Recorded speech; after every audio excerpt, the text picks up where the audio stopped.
আলোচনা করব। সাপোজ আমরা অটোক্যাডের ড্রয়িং করা এই ফাইলটিকে আমরা ফটোশপে ইম্পোর্ট করতে চাই, ফটোশপে নিয়ে কোনো কাজ করার প্রয়োজন হতে পারে, সেক্ষেত্রে আমাদের কি করতে হবে? তাহলে আমাদের যে কাজটি করতে হবে, আমাদের ভিউ মেনু হতে রেন্ডারে ক্লিক করতে হবে। রেন্ডারে ক্লিক করে আমরা রেন্ডার অপশনে ক্লিক করব।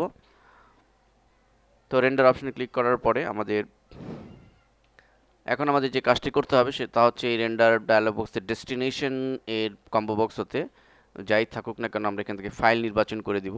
আমরা অন্য কিছু থাকতে পারে, আমরা ফাইল নির্বাচন করে দিলাম। এরপর আমাদের নিচের মোড অপশন বাটনে ক্লিক করতে হবে এবং সেখান থেকে আমাদের ফাইল টাইপ টিজিএ অর্থাৎ টার্গা এই ফাইল ফরম্যাটটি সিলেক্ট করতে হবে। বাই ডিফল্ট বিএমপি থাকে, আমরা এই ক্ষেত্রে টিজিএ ফাইল ফরম্যাটটিকে সিলেক্ট করে দিব। এরপর আমরা অন্যান্য অপশন অপরিবর্তনীয় রাখবো, দেন ওকে বাটনে ক্লিক। এবার আমাদের যে কাজটি করতে হবে তা হচ্ছে রেন্ডার। তো আমরা রেন্ডার বাটনে ক্লিক করব। তো রেন্ডার বাটনে ক্লিক করলে পরেই আমাদের সামনে ফাইলের নাম চাইবে। আমরা এখান থেকে সাপোজ আমরা নাম দিলাম ক্যাড নামে, ফাইলটিকে সেভ করব, দেন সেভ বাটনে ক্লিক।